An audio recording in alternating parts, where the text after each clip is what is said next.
Well, hello, all of my students. I hope you're having a fantastic day. My name is Jay, and I am in the car, as you can see, not in my office. I am actually at the post office, and I wanted to stop and make a quick episode to help improve your English.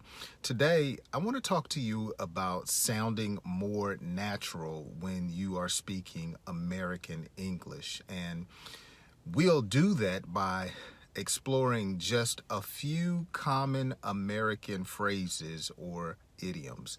Actually, I want to give you about 10 real quick that came to mind that I hope you will appreciate and apply to your life. Now, these idioms are used every day by adults at work, at home, in relationships, or school, and you don't need to memorize them all at once. Just make sure that you're listening. In fact, do like I always say, listen to today's lesson twice, once with the subtitles on and again with the subtitles off, to let this sink in and you can comprehend and put it into action, okay? So I was thinking that many adult English learners, usually between the ages of 20 and 55, believe that idioms or phrases that we use are difficult or unnecessary. But the truth is, those idioms are not about being or sounding perfect. They are about feeling comfortable when you speak and when you have conversations. So when you understand certain idioms in English, English sounds less confusing and more natural, more human, okay? So these type idioms, they help you understand meaning, tone, emotion, and not just vocabulary words. So let's start with a few and we'll go from there, okay? So many English native speakers often say things that, how can I say it, are relaxed or indirect. The idioms that we use and we're going to practice today, they help soften language and make it sound more natural, okay? So for example, you might say, instead of saying I'm very busy to someone, you might say I have a lot on my plate, okay? This phrase does not mean you're talking about food. It means that you have a lot of responsibility. So instead of saying I'm busy, you could actually say I have a lot on my plate today, okay? Idioms like this appear often in work conversations or when you're trying to tell someone about your schedule or your daily life, all right? So a second common phrase that we use is take it easy. Many people say this to encourage rest or patience, or they want you to calm down. Take it easy, okay? It can make you sound relaxed, okay? You're trying to tell someone not to worry too much. You might hear it at the end of a phone call, so you might say, all right, I'll talk to you later. Take it easy. Or you might hear it when someone is stressed and they say, hey, calm down, bro. Take it easy. So that one carries some warmth, some kindness, and it's not too urgent when you use it, okay? When things are going well, another one, as I'm looking at my notes, people say things are going smoothly. Okay, things are going smoothly. This means there are no problems right now. Okay, of course, you'll hear this at home when you're talking to your kids, at work. This is very, very common. Things are going smoothly, and it suggests that you're making progress, maybe not perfection, but you're making progress and you haven't had any major hiccups, as we say. Okay. Now, let's talk about when you're putting forth effort to do something. Sometimes we say, give it a shot, okay? Give it a shot. This means to try something, even if you're not sure how it will work, okay? So you might just say, hey, give it a shot. You never know. It's encouraging. It helps you to communicate that someone is open-minded, or you can use it as a reminder, okay? Trying is more important than being perfect, okay?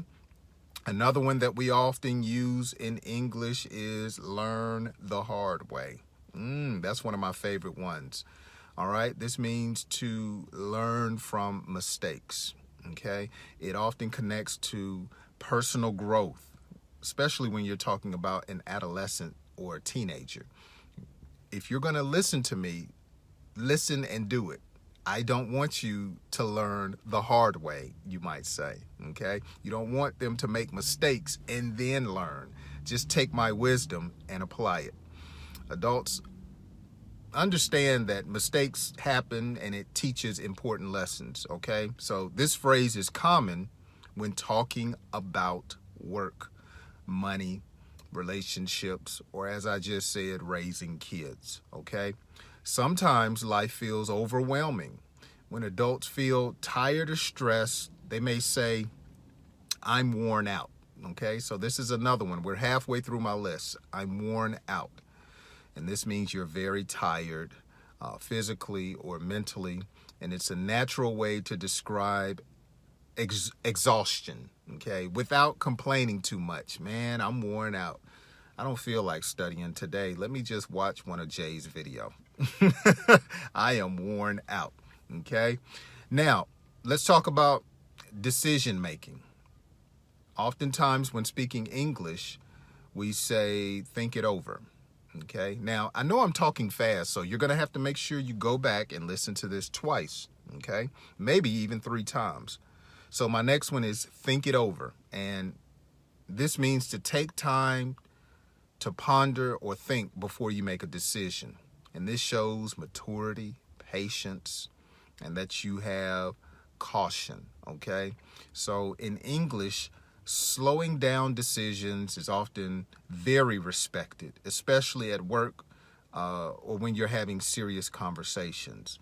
That's why I often say when you're talking to someone and you don't understand, just let them know, I don't understand what you're saying. That garners respect. Now, another useful idiom that you can use is get back on track. And this means to return to progress after a problem or a delay. So let's say you haven't studied English for 2 weeks. You need to get back on track. I am releasing English lessons pretty much every day on my main channel. And so if you have been slipping, if you have been neglecting to watch them, then you need to get back on track. If you haven't taken your wife out in 6 months, get back on track. All right, so you use this when you're talking about goals, routines, or just being disciplined, okay? Sometimes when you're falling behind, you're being slack, you would use get back on track. Now, when something finally makes sense and you understand, one of my favorite phrases to say is, it finally clicked, okay? This means that something suddenly appeared in your mind, you understand, you grasp it, okay? English learners often experience this moment where they say, oh, now I get it, Jay. It finally clicked. So one day listening, it just feels easier. One day speaking, it just feels smoother. And that's the moment that we describe as having clicked, okay? Now, the last one, and we're done, okay, is one step at a time. All right, now this phrase is very important for adult learners, and it means progress happens slowly and steadily, just one step at a time. Watch my video and just practice consistently, okay? Don't be in a hurry, just take one step at a time. And this is something that communicates that you have a great, mature mindset and you're not in a race, okay? You're progressing, but you know it's a progress, okay? Or shall I say you're progressing and you know it is a process, all right? So remember, go back, listen to my list. I gave you 10. I think I slid 2 more in there. And if you want to sound more natural, you'll become more familiar with these idioms, these English phrases, and you'll practice them. Okay? So, with that being said, today's episode was pretty quick. I hope it has helped you. As always, I like to tell people, if my lessons have helped, just share it with a friend. I spoke fast today. I did not speak slowly today. So I hope that you understood. Watch it again with subtitles and again without. If you have any questions, make sure you either leave them in the comments section or use the email down in the description and you can send me a question. All right, guys, that's going to do it. I hope you join me on my next English lesson. I'll see you then.